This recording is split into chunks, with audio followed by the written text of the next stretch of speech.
Kalau sekarang nih kesibukannya apa aja bro? Cuman MC aja atau ada kesibukan? Kalau sekarang nih, hari ini nungguin brengos.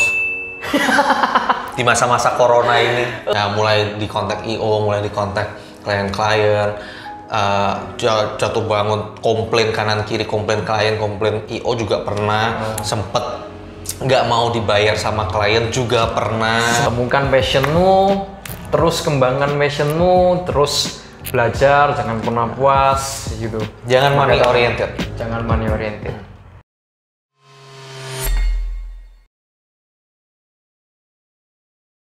Wirausaha Inshow atau disingkat Winshow adalah konten yang berisi sharing-sharing dari para wirausaha. Mereka mungkin bukanlah taipan-taipan besar. Taipan-taipan besar itu adalah guru bagi kami para wirausaha. Dan orang-orang yang sharing di sini adalah teman seperjalanan dalam kita berwirausaha. Halo Sobat Inficom, Winshow kali ini kita akan ngobrol bersama Koko Hits Surabaya. Kalau kamu anak-anak hits di Surabaya pasti kenal sama Koko satu ini, Koko Denos. Nggak hits kok. Oh gitu ya? Nggak hits kok. Masih banyak yang hits di luar sana. Oke, kita hari ini mau ngobrol nih tentang perjalanan karirnya Koko Denos, ya kan? Koko Denos, Koko Hits satu ini. Kalau boleh tahu, enaknya dipanggil apa ini, Bro? Denos aja, Denos. bro. Sebagai apa? Wirausaha. Om Denos juga boleh. Om Denos. Om Denos. Lebih seneng dipanggil apa? Karirnya sebagai apa? MC atau wirausaha sekarang atau manajer? Lebih seneng dipanggil MC aja kali. MC ya. Jadi memang awal karirnya dulu dari MC. Awal karir dari MC, ya. Radio sekolah sih sebenarnya. Radio sekolah. Ya. Pas apa itu zaman apa? Waktu SMA dulu. SMA di boleh disebutin nih? Boleh, boleh. Oke. SMA di Sin Louis 1. Sin Louis 1. Surabaya. Sekolah hits juga pas itu ya. Yang cukup sampai sekarang sebenarnya. Sampai sekarang ya. Sampai ya. sekarang orang anak-anak pintar itu biasanya maksudnya di Sin Louis. Kalau saya pribadi bukan Sin Louis jelas.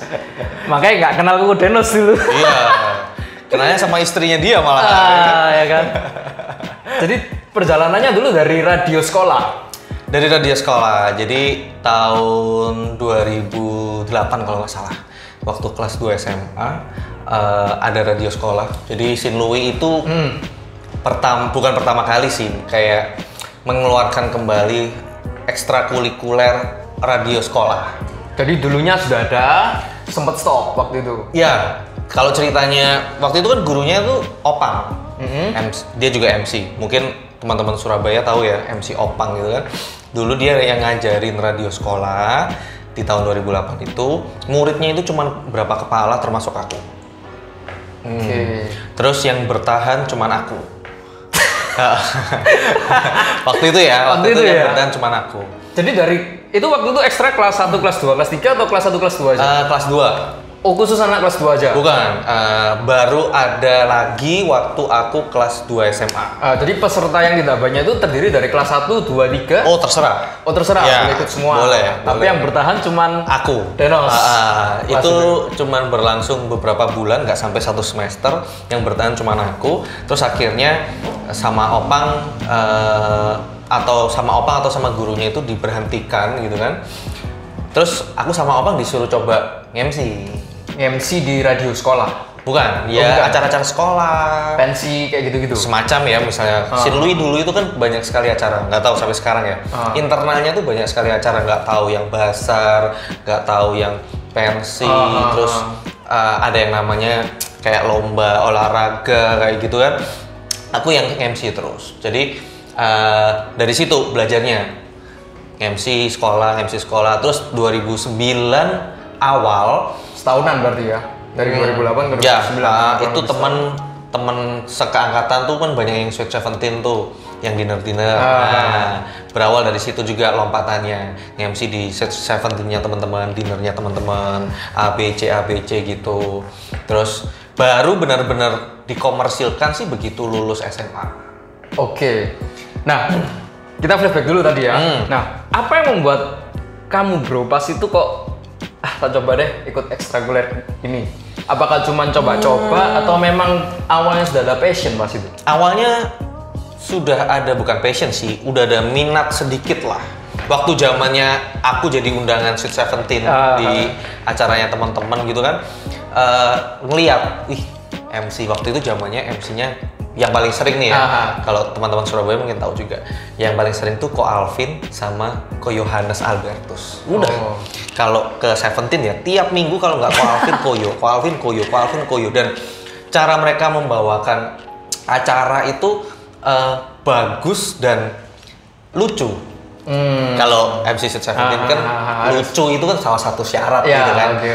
Padahal kita bukan stand up komedian, tapi lucu itu kan jadi salah satu syarat. Jadi waktu ngeliat Koyo sama Ko Alvin, ih bagus ya, lucu ya. Maksudnya bisa bikin orang-orang ketawa, bisa bawain acara, bisa elegan, bisa anggun, bisa bagus gitu.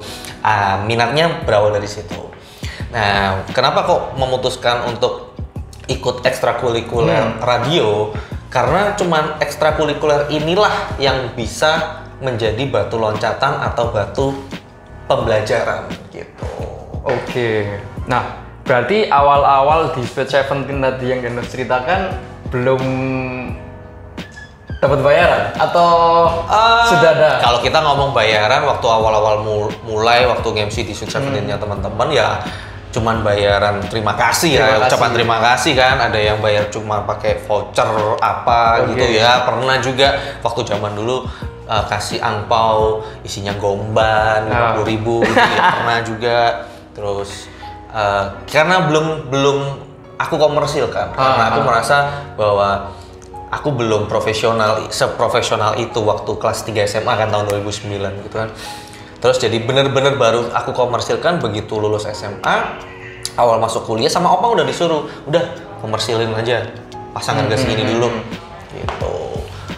Nah, berarti di awalnya istilahnya meniti karir pada saat awal, itu yang dilihat adalah, yang penting jam terbang dulu nih, yang penting kita cari pengalaman dulu nih, masalah dapat bayaran berapa, urusan mungkin kesekian dulu pas itu ya. Kita pokoknya nambah jam terbang dulu pas itu ya. Karena memang aku sama sekali nggak ngelihat bayarannya ya, nggak ngelihat kamu mau kasih berapa, mau bayar berapa, aku harus pasang tarif berapa, enggak. Pokoknya aku dapat panggung dulu, panggung ke panggung, karena ilmu yang paling penting kan lapangan, bro. Benar kan? Ilmu dan pengalaman yang paling penting itu dari lapangan. Setuju banget. Jatuh bangun kita bisa tahu. Oh kurang ini, oh ini udah bagus, oh ini kurang, itu ya dari lapangan. Bener banget. Jadi ya lapangan ke lapangan. Terus tahun 2009 waktu aku sama opang disuruh untuk mengkomersilkan MC itu, aku kebetulan ikut salah satu event organizer di Surabaya yang waktu di zamannya itu juga tenar ya, kalau boleh disebut sih namanya La Party. Jadi opang juga masuk di IO itu gitu loh. Nah, kebetulan sekali dengan La Party ini, aku sama opang ini bener-bener ditempa. Oh, ditempa. Dikasih lahan dalam tanda kutip. Jadi sering MC bareng pasti enggak? Oh, enggak. Jadi kita dikasih lahan dalam tanda kutip tuh, misalnya mereka ada Sweet Seventeen atau ada wedding, sebelum MC utamanya masuk, sebelum acaranya benar-benar mulai, aku atau opang atau ada lagi satu itu disuruh kayak MC testimonial gitu. Kayak kalau bahasa sederhananya sih seperti MC red carpet gitu ya. Jadi kayak keundangan-undangan, terus tanya-tanya harapannya untuk yang ulang tahun, harapannya yang pelan. Nah, dari situlah semakin kita belajar juga gitu. Nah, masih inget nggak bro, pertama kali nge-MC Sweet Seventeen? Masih inget banget. Masih inget banget. Kenapa? Itu gimana perasaannya sebelum naik panggung tuh waktu itu? Waktu itu keringet dingin kah atau? Waktu itu kalau pertama kali nge-MC Sweet Seventeen di acara Seventeen dinnernya temanku, kebetulan aku inget karena ini adalah teman dari TK aku ya kan. Waktu itu nge-MC-nya berdua, aku sama Peter namanya. Dan di situ memang nggak ada yang benar-benar spesial panggung lah. Jadi benar-benar cuma dinner intimate gitu kan. Jadi kalau dibilang nervous, nggak se-nervous itu. Karena kebanyakan juga waktu itu teman-teman mungkin. Bener? Iya, betul. Nervousnya adalah sebelum itu mempersiapkan pakai baju apa, terus harus pakai blazer kah, ya kan? Dulu kan waktu masih zaman-zamannya FC itu kan. Rambut panjang. Celana cutbray, jasnya Kombor bahasa Indonesia apa ya? Iya kayak gitu. Tua sekali ya Anda ya ternyata. Ya lumayan. Tapi saya kok tahu, berarti kita sama mungkin ya. Lumayan. Oke. Oh. Gitu. Lebih nervous mana bro? Pada saat pertama kali MC teman-teman sama pertama kali mengkomersilkan itu tadi. Oh jauh lebih nervous waktu aku memutuskan untuk mengkomersilkan jasa MC ku. Karena kalau kita udah pasang harga nih ya kan, misalnya 1 juta, terus udah mulai dikontak sama IO, terus ada klien, kita kan jadi punya pressure-nya bahwa aku udah berani pasang 1 juta, gimana caranya performance-ku harus senilai itu ya kan.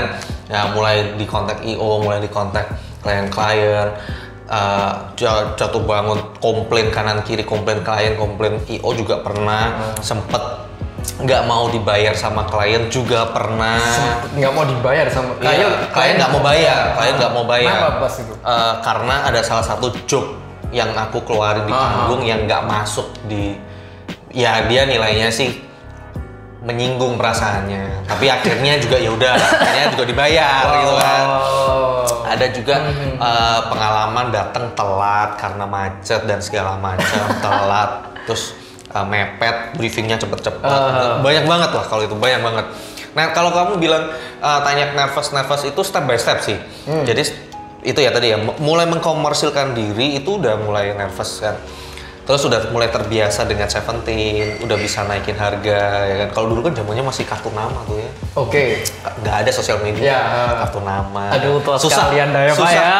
Susah untuk promosi itu susah. Terus kartu nama ya. Terus juga YouTube itu belum YouTube, sudah ada tapi belum se-booming sekarang. Nah, dulu masih awal-awal Friendster kalau nggak salah ya. Friendster.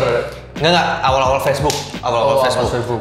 Jadi kita belum kepikiran untuk mempromosikan diri di Facebook. Jadi orang kalau misalnya tanya portfolionya lihat di mana, nggak ada bro.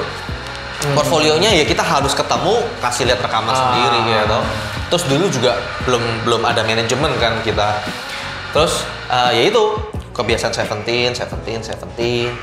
Beberapa tahun kemudian ada tawaran ke wedding. Nah ini udah nervous lagi. Oke, berarti perjalanannya adalah awal waktu komersilkan itu adalah Seventeen dulu ya? Banyak sekali Seventeen dulu, terus habis itu baru ada tawaran wedding. Baru setelah mungkin tahun 2014 baru aku bener-bener ada tawaran wedding gitu kan. Terus berarti sekitar 5 tahun, tadi 2009 iya, sekitar lama banget kok. Aku Seventeen terus jarang banget corporate ya, jarang corporate. Terus 2014 lah kalau nggak salah, itu baru ada tawaran wedding. Nah ini dari Seventeen yang kalau bahasa Surabayanya bedugalan, begundalan ya. Harus rusak mungkin ya kan kalau di Seventeen. Habis gitu kita beralih ke wedding yang harus cakep, yang harus anggun, dilihat elegan, dilihat sopan, yang bercandaannya harus sopan, dijaga gitu kan. Nah itu dia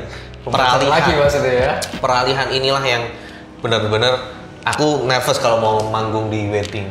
Pas itu. Nah kalinya ya ngelihat senior yang udah di wedding, ngelihat gimana sih caranya gitu. Oh bawanya gini, oh bawanya gitu.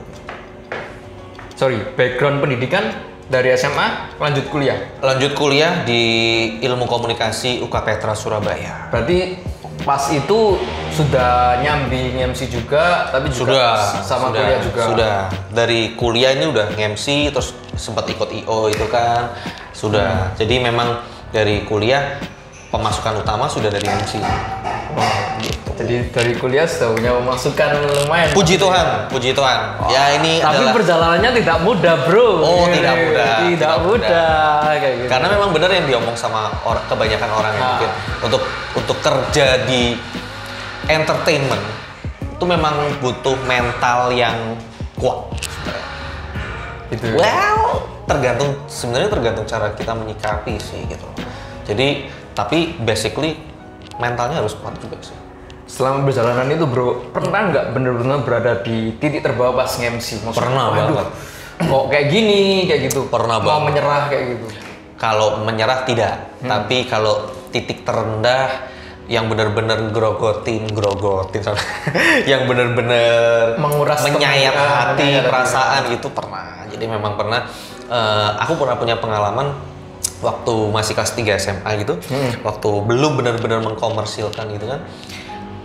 Ada temanku pakai aku Sweet Seventeen di Ballroom Hotel dan aku dipasangkan dengan salah satu MC yang di kala itu bisa dikatakan nomor satunya Surabaya kan. Oke, nggak aku sebutin ya supaya kayak itu ya. Dipasangin. Yang biasanya aku berpartner dengan MC yang temanku sendiri, aku harus berpartner dengan MC senior dan waktu itu dia nomor satunya Surabaya. Oke. Habis bro, sepanjang acara habis sudah. Itu kayak aku bukan nge-MC, aku cuma nemenin orang ini nge-MC gitu. Serius. Ya dia yang lebih banyak proporsinya, dia yang banyak ngomong kayak gitu. Pasti, tapi orang ini baik banget. Jadi waktu sebelum acara kita ngobrol, waktu mulai manggung pertama, kalah kan ya aku kan, dia yang nyikat semua. Waktu turun panggung sebelum naik lagi kita ngomong-ngomong. Terus dia ngajarin, gini bro, gini, coba kamu yang lead. Jadi aku sedikit dapat ilmunya dia, gitu kan. Kamu yang ngelit aja, gini. Oke, kita naik lagi, tetap aja kalah. Namanya kita juga masih ilmu capek ya kan. Kalah. Sampai selesai acara, dia kasih semangat nih ke aku, gitu loh. Jangan nyerah. Kalau memang passionnya di sini, minatnya di sini, jalanin terus. Nanti dari panggung ke panggung akan belajar dengan sendirinya. Mentalnya akan ditempa dengan sendirinya. Ilmunya akan dapat dengan sendirinya. Dan benar, apa yang dia omongkan benar. Panggung ke panggung, acara ke acara, IO ke IO, klien ke klien, ilmunya akan dapat dari lapangan itu sendiri. Benar juga sih. Berarti sampai sekarang 2020 kan? Perjalanan sudah hampir 11 tahun. 11 tahun. 11 tahun. Iya, 11 tahun. 11 tahun. Nggak kerasa banget. 11 tahun.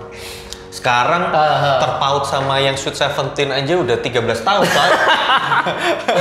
Soalnya Sweet Seventeen 13 tahun. Gitu. Mereka panggil aku Om harusnya udah. Tapi puji Tuhan masih ada yang mau pakai gitu kan. Tapi jiwa masih Sweet Seventeen ya. Masih party ikut party kalau dibutuhkan ya yang penting bayaran masih bisa kita. Oke. Nah, jadi pada saat itu boleh dibilang pada saat SMA nggak punya bayangan apakah ini akan menjadi nggak punya main job sebenarnya. Cuma dulu waktu SMA sempat nyoba. Dulu SMA nyoba ngedance. Dulu kan kalau yang cowok ngedance wah keren gitu kan. Sempet ikut kelas 1 ikut ngedance. Lama-lama bosen, nggak cocok. Terus ya itu ganti langsung ke radio. Nah, berarti kalau dari sudut pandangmu sendiri nih, bro, gimana sih cara kita nemuin passion kita itu dari pengalaman ini? Wah, kalau gimana caranya nemuin passion? Harus coba terus atau? Iya sih, harus coba. Yang penting tuh coba. Coba dan nggak pantang menyerah ya? Coba, jadi jangan takut nyoba. Dulu aku coba ngedance, terus coba ke radio, terus sempet coba yang aku ikutin ekstrakurikuler ini banyak banget. Termasuk olahraga ya, kayak futsal gitu kan. Olahraga aku ikut futsal, ikut basket, ikut volley. Terus di luar itu ikut radio, terus ngedance. Akhirnya nemuin sendiri nih. Nemuin passionnya sendiri. Passion waktu zaman SMA tetap passion utama sebenarnya futsal. Tapi kepinginnya kan jadi pemain bola. Tapi kalau mohon maaf ya, kalau di sini mungkin industrinya belum kuat gitu kan. Terus juga dari orang tua ngapain jadi pemain bola, gosong nanti. Lu mau jadi Cina hitam kan? Iya. Oke. Nah, akhirnya itu ini radio nih, MC. Dari passion bisa menghasilkan suatu pendapatan pada saat itu ya, Pak? Iya, puji Tuhannya seperti itu. Itu berkat tersendiri lah. Berkat tersendiri buat aku. Pokoknya terus mencoba, tidak patah semangat juga ya. Jangan minder. Kok jadi motivator aku ya? Nggak apa-apa, kita kan mungkin beberapa dari orang yang menonton ini mungkin anak-anak SMA yang mungkin juga, gabut nih, nggak tahu harus ngapain nih, ya nggak apa-apa, kita ikut aja ekstrakurikuler seperti itu kan. Terus kalau memang ada panggung, ada apa, jika memang kalian mempunyai passion juga untuk public speaking, berbicara di depan umum, coba aja, ya kan, nggak ada Coba masalah. aja, nggak ada Siapa tahu memang itu penghasilannya dari situ nantinya, bener ya. Betul. Kalau sekarang nih kesibukannya apa aja bro? Cuman MC aja atau ada kesibukan? Kalau sekarang nih, hari ini nungguin brengos. Di masa-masa corona ini, Oh. saya sedang mengikuti no shaving challenge. Kalau sekarang yang MC sebelum ada ini masih MC terus kebetulan memang MC masih jadi pemasukan utama ya. Aha. Terus Ada manajemen juga? manajemen ada manajemen talent ya. Jadi kalau misalnya ada MC bisa masuk ke manajemen ini gitu maksudnya atau gimana? Pengelolaan MC atau apa manajemen? Ya, kita bukan hanya MC sebenarnya, manajemen talent. Jadi namanya kalau di aku ya, manajemenku namanya 86 manajemen. Bisa di search saja di Instagramnya 86 manajemen. Itu untuk saat ini talentnya ada 3, MC-nya cuma aku, terus 2 lainnya DJ. Jadi kita memang manajemen talent, tapi tidak sembarang talent bisa masuk. Bukan hanya di 86, di manajemen lain juga mereka akan pasti menyaring kan, menyaring talent-talentnya itu. Ini ada manajemen, dan kebetulan kalau manajemen sih yang lebih fokus di manajemennya itu kakak aku. Gitu. Jadi untuk saat ini kesibukan masih MC sama ini urus kafe.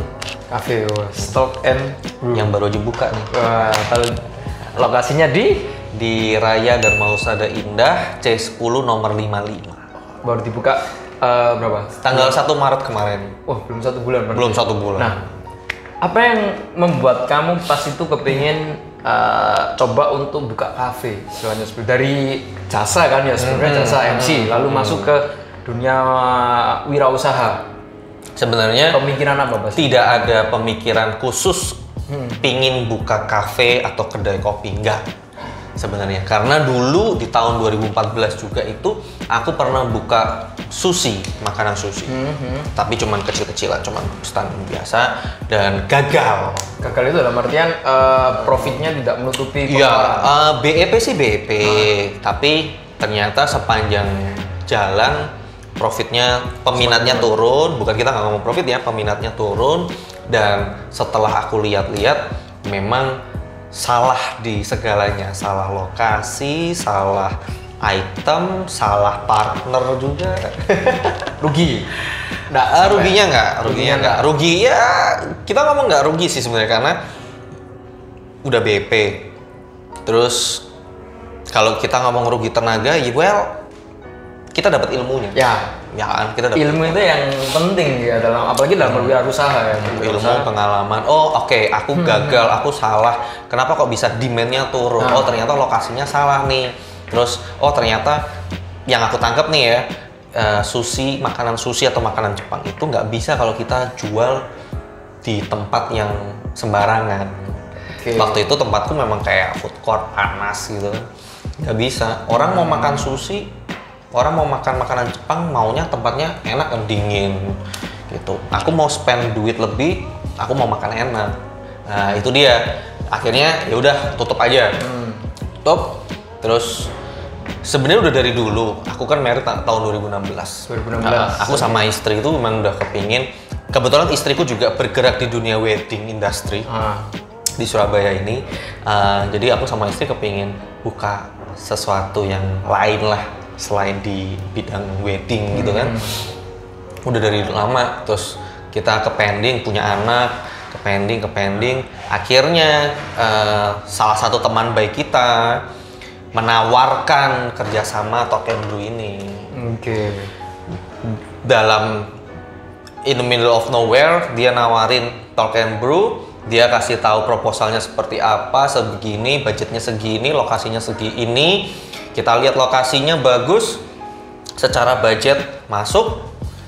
Kita cuman mikir, aku sama istri maksudnya, cuman mikir 3 hari paling. Oke, jalan. Udah, ini persiapan 3 bulan mungkin. 3 bulan aja? Yap. Berarti dalam berwirausaha, poin-poin yang menurutmu penting pertama adalah budgeting yang pasti ya untuk dalam membuka wirausaha. Budgeting pasti. Budgeting yang nomor satu. Lalu ini apa ini skills of melihat ini prospek nggak seperti itu. Yes. Lalu harus take action istilahnya seperti itu ya. Percuma Take action, kita ya. punya budget, kita menghitung ini tapi kita nggak action juga percuma ya. Kita harus berani untuk take a risk istilahnya kayak gitu. Take action, menghitung resiko seperti itu. Dan yang paling nggak kalah penting adalah relasi. Ya, that's why aku selalu menyarankan anak-anak yang mau lulus SMA gitu kan, yang penting kuliah. Karena kuliah dan SMA itu relasinya butuh banget. Kuliah, aku kuliah 5 tahun. Oke. 5 tahun, 10 semester. Yes. Tapi kalau kamu tanya, apa yang kamu dapatkan dengan hasil kuliahku? Aku lulus dengan IP pas-pasan, kuliah 5 tahun, yang aku dapatkan apa? Relasinya. Gitu lah. Relasi itu penting juga ya. Penting dalam banget. berusaha ya. Nah, aku kalau kamu tanyakin ilmu-ilmu perkuliahan, waduh. Gitu. Mohon maaf para dosenku yang dulu-dulu ya, mohon maaf. Tapi yang aku dapat adalah relasinya, gitu loh. Kalau soalnya banyak orang yang tanya, kenapa kok buka Talk and Brew? Kopi di Surabaya tuh Sudah di menjamur. Indonesia banyak banget, dari yang harga 12.000, 15.000, 18.000. Wah, terus sudah ada yang punya brand banget toh. Ya. Nah, ya aku bilangnya orang di Surabaya khususnya, menurutku ya, mereka itu meskipun sudah ada brand A, B, C, D, E gitu kan, penikmat kopi yang bener-bener senang sama kopi, yang bisa mencicipi kopi ini enak atau enggak sesuai dengan lidahnya, mungkin cuma 2 dari 10 orang. Oke. Sisanya pokoknya ada kopi. Di dekat rumahku kopi mana, gitu kan. Yang enak tempatnya mana, gitu aja. Jadi ya udah, aku bikin lokasinya enak. Strategis banget ini ya. Di depan jalan lebar juga, jalan raya juga, jalan utama. Jadi kalau mereka mau search di Gojek atau di GrabFood, tinggal search kopi, nemu kopiku kan. Jadi pasar kopi kan luas banget, ya kan. Tiap hari hampir semua orang tiap hari ngopi.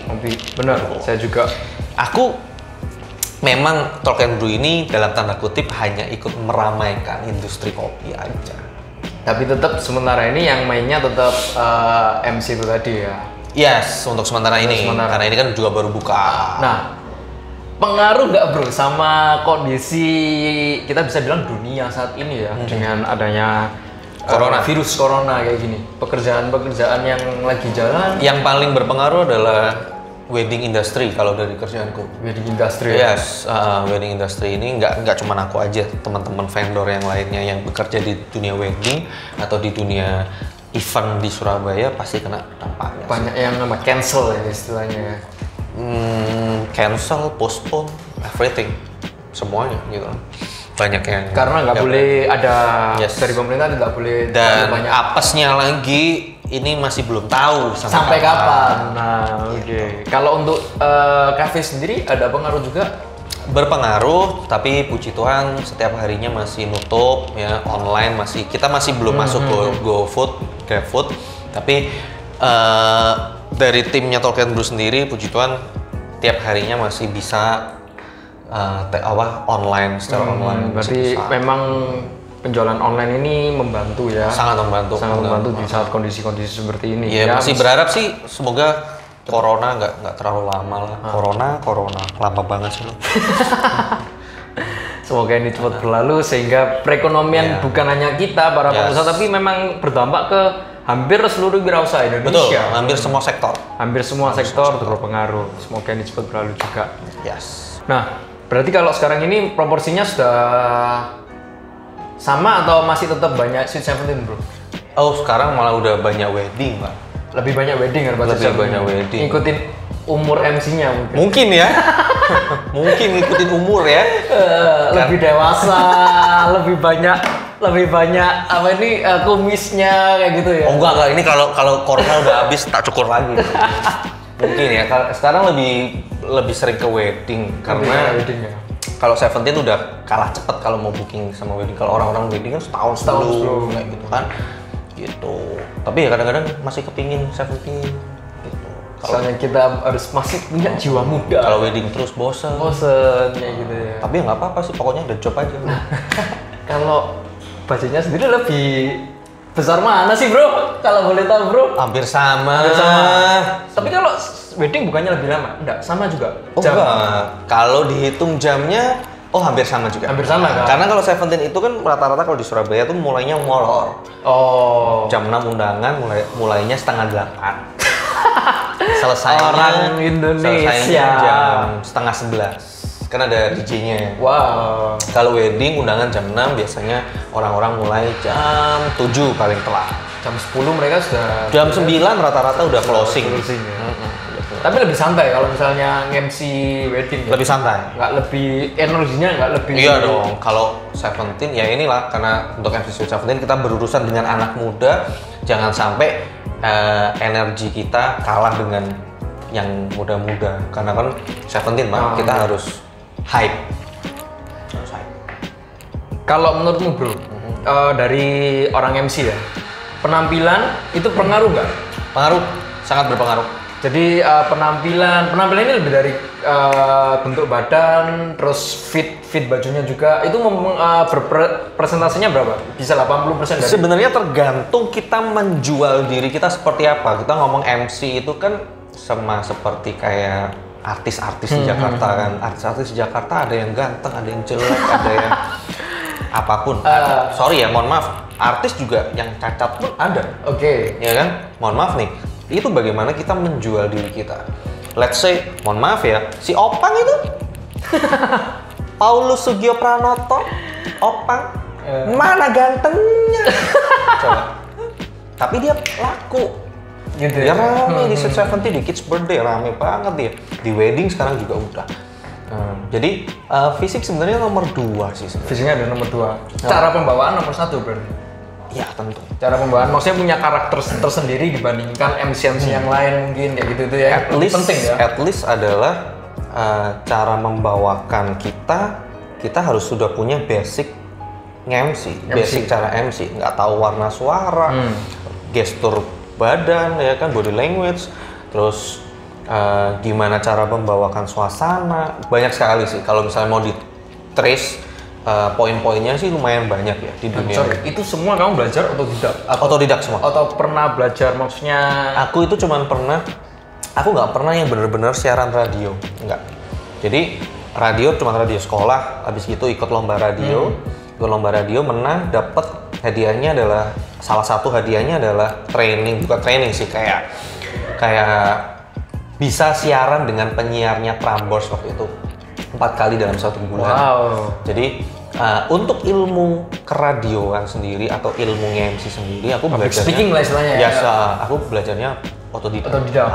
Dan itu didapat dari jam terbang otomatis ya. Dari panggung ke panggung, event ke event. Terus aku juga ngelihat senior, terus terang ya, aku belajar dari senior, aku partner sama senior ini, aku partner sama ini, aku belajar.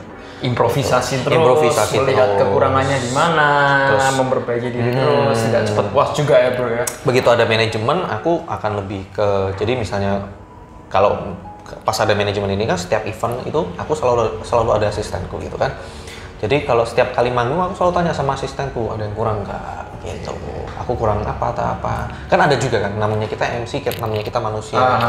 Ada sometimes kita moodnya lagi jelek, atau lagi ada masalah. Tapi kita harus profesional. Tapi seprofesional kita, namanya kita manusia, ya kan? Perasaan tuh kan susah kan. Jadi ya cara mengontrol itu gimana? Banyak banget sih. Yang penting jam terbang, maka itu semua bisa dipelajarin ya, meskipun secara otodidak pun. Iya, semuanya bisa kok secara otodidak. Banyak orang-orang yang, jangankan MC, kalau MC kan kayak ilmu ambigu, abu-abu gitu kan. Orang banyak yang ngedit video otodidak, ngedit foto otodidak juga. Banyak lah kalau kayak gitu.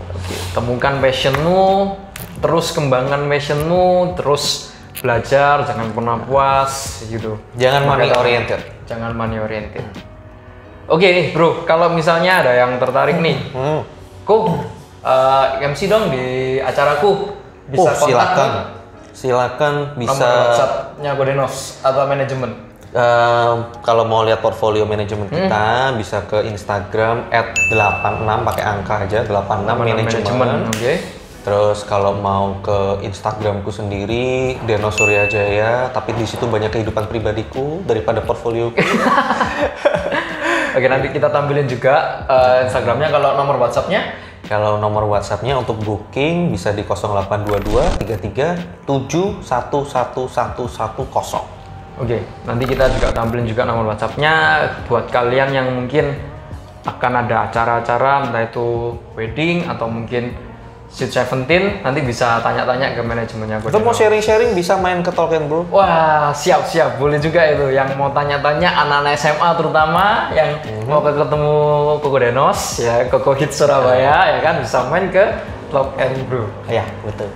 Oke, terima kasih bro Thank atas you. sharing-sharingnya. Thank you. Semoga juga memberkati juga buat yang melihat. Amin. Terutama anak muda. Semoga video kali ini berfaedah buat kalian yang menonton ya. Oke, sampai jumpa di video Invicom berikutnya. Terima kasih sudah menonton. Jangan lupa kesini.